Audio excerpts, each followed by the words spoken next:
শুভ সকাল সবাইকে। দিনটা শুরু হলো সায়রাকে স্কুলে দিয়ে আসার প্রস্তুতি দিয়ে। প্রতিদিনে এই সকালের দৌড়ঝাঁপ এখন জীবনের অংশ হয়ে গেছে। ফেরার সময় আমাদের দরজার অপরে অবস্থা দেখে ভাবলাম আপনাদের একটু আমেরিকার শীতের আপডেট দিয়ে দিই। দেখুন, উপর থেকে স্নো গলে দরজার ঠিক উপরেই কিভাবে বরফ হয়ে জমে আছে। এটা এখন আমাদের প্রতিদিনের দৃশ্য। এই প্রচণ্ড ঠান্ডার মধ্যেই স্যারকে স্কুলে দিয়ে আসতে হয় আর ঘরের সব কাজ সামলাতে হয়।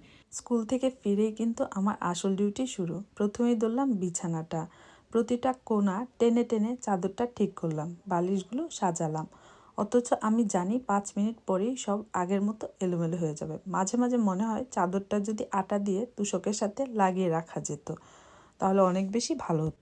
মাঝে মাঝে কাপড় ভাঁজ করতে করতে আমার ওই বিজ্ঞানী ভাইটার উপর খুব রাগ হয় যে ওয়াশিং মেশিন আর ড্রায়ার আবিষ্কার করছে। ভাই, ধোয়া আর শুকানো তো শিখাইলেন, কিন্তু কাপড় ভাঁজ করার কোনো মেশিন কেন আবিষ্কার করলেন না? কাপড় ধোয়া তো কোনো মতে পার হওয়া যায়, কিন্তু এই পাহাড় সমান কাপড় ভাঁজ করা যে কি কষ্টের। আসলে উনার বোধহয় কোনো বউ বা বাচ্চা ছিল না, থাকলে বুঝতেন ধোয়া কাপড়ের স্তূপ দেখে মায়েদের হার্টবিট কিভাবে বেড়ে যায়। আপনাদের কার কার আমার মতো মনে হয় যে কাপড় ভাঁজ করার জন্য একটা অলৌকিক শক্তি দরকার? কমেন্টে কিন্তু অবশ্যই জানাবেন। উপরে কাজ শেষ করে যখনই কিচেনে আসলাম তখনই বুঝলাম চামরিনা এতক্ষণ চুপচাপ থাকার মানে। আমি যখন উপরে কাজ করছিলাম তখন সে এখানে মাটি হাতাচ্ছিল। আসলে আপনারা সবাই জানেন আমার 18 মাসের একটা পরীর বাচ্চা আছে, তো সেই এই কাজটা করছে এতক্ষণ। সে মাঝে এই অত্যাচার দেখে মনে হয় সব গাছ ফেলে দেয়, কিন্তু পরক্ষণেই খুব মায়া লাগে। এখন আপনারাই বলেন তো, এই 18 মাসের পুতুলের হাত থেকে আমার গাছগুলোকে কিভাবে বাঁচাই? গেলই, সাথে পেন্সিল দিয়ে দেয়ালে নিজের স্বাক্ষর রেখে গেছে এই পরীর বাচ্চা। এরই মধ্যে ফ্রিজ ওপেন করে দেখি ধনেপাতাগুলো বেশ কিছুদিন ধরে পড়ে আছে আর নষ্ট হয়ে যাচ্ছিল। তাই আর দেরি না করে চটপট এগুলো কেটে কুটে পরিষ্কার করে নিলাম।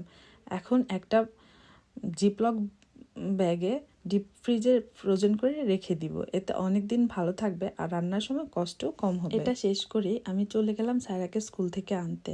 তো সায়রাকে স্কুল থেকে আনার পরপরই সায়রা আমার হাতে একটা কার্ড ধরিয়ে দিল। সে টিচারের হেল্প নিয়ে এই কার্ডটা তৈরি করেছে। ছোট্ট হাতে আঁকা সেই কার্ডটা যখন ও আমার হাতে দিল, অনেক বেশি ভালো লাগছিল যে আমার ছোট্ট মেয়েটা কত বড় হয়ে গেছে।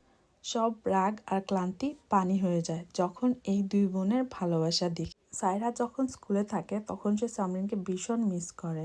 আজকে স্কুল থেকে ফেরার সময় ও নিজের জন্য আর বোনের জন্য দুইটা একই রকম খেলনা চশমা নিয়ে এসেছে। এখন বাসায় ফিরে সেই চশমা পরে দুজনে কি যে আনন্দ আর দুষ্টুমিতে মেতেছে। ওদের এই খুনসুটি আর হাসি দেখলে মনে হয় দিন শেষে এই ছোট ছোট আনন্দগুলোই আসলে জীবনের আসল সুখ।